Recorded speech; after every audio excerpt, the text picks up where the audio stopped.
subscribe to our videos so that more people can hear the Word of God.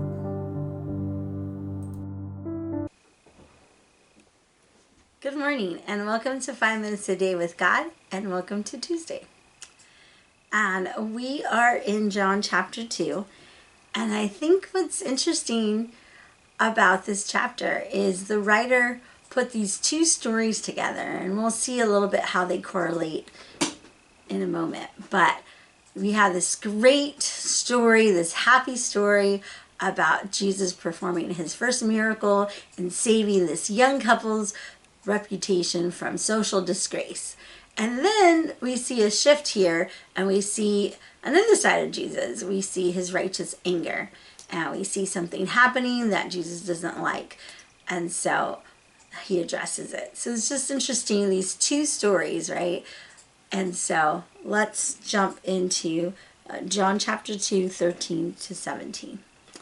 When it was almost time for the Jewish Passover, Jesus went up to Jerusalem.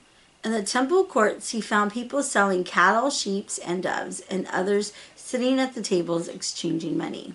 So he made a whip out of cords and drove them off from the temple courts, both sheep and cattle. He scattered the coins of the money changers and overturned their tables.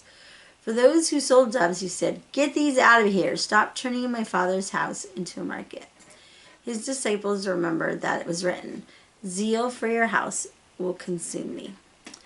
All right.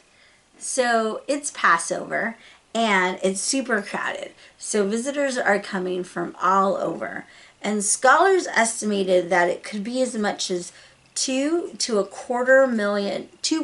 a quarter million Jews assembling. So there's a lot of people coming for this.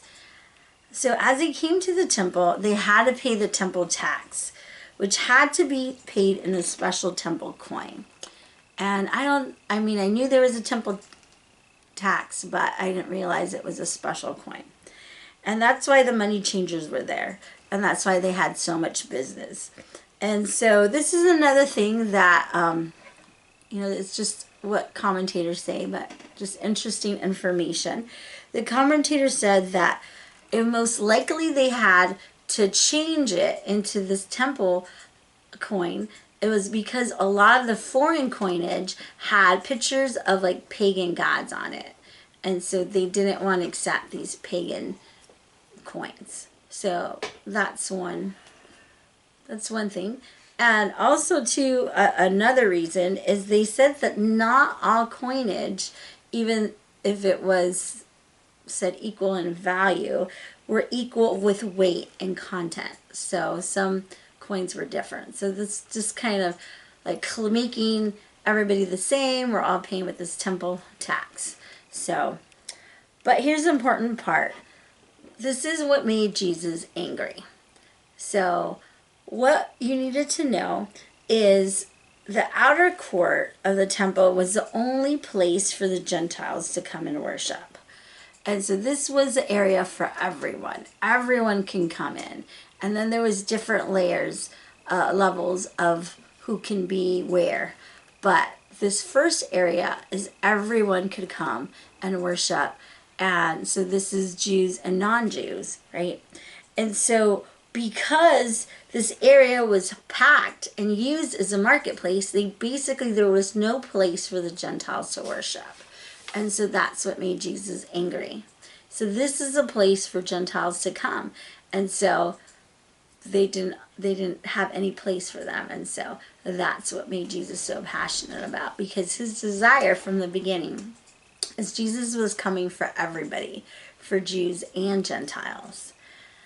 So the other thing that I want us to look at is that when you look at these two events in John chapter 2 separately, they kind of don't make sense, right?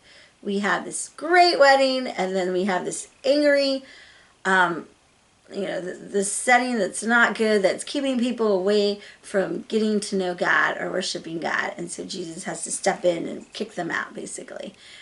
But there is some correlation here that we see how they complement each other. So the first miracle and the temple cleaning are written in the same chapter, chapter because I believe that the author wants to communicate that the wine was a miracle of conversion, right? So this conversion, there was water and it got converted into wine because of the faith that they had, right? They took this wine that was this jar that was filled with water, and they had faith that Jesus was doing something to it because they offered it to the master of ceremonies. And so, but the temple was a work of cleansing, right? This is how people works. This is how Jesus works in his people. He converts them and then he cleans them. Did you get that? So he had to clean the temple. He had to get the things that were a distraction that were keeping people from coming in to worship him. So I love that. So first Jesus converts and then he cleans us. And I think about that with religiosity.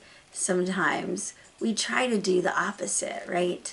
We see people and even physically they may look a mess, their hair's long, they have piercings, they have tattoos, whatever, they're wearing the wrong clothes.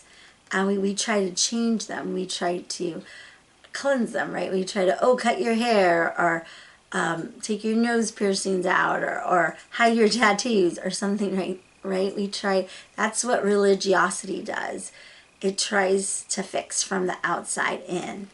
And that's what the Pharisees were all about, right? They were fixing the outside. They wanted the outside to look good, but the inside was dirty. That's what Jesus called them out.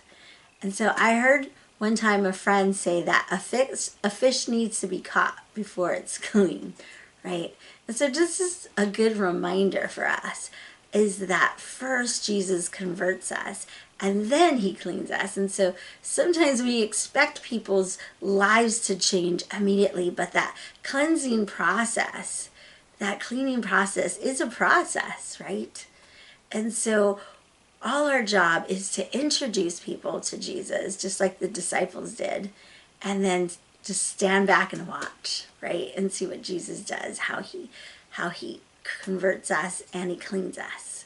And that's a process that he's doing every day in me, and that he's doing every day in you, is he's cleaning us to be like him more and more. Each day he's cleaning out that part that doesn't look like him, that anger, that bitterness, that selfishness, so that more and more we can be a reflection of Jesus.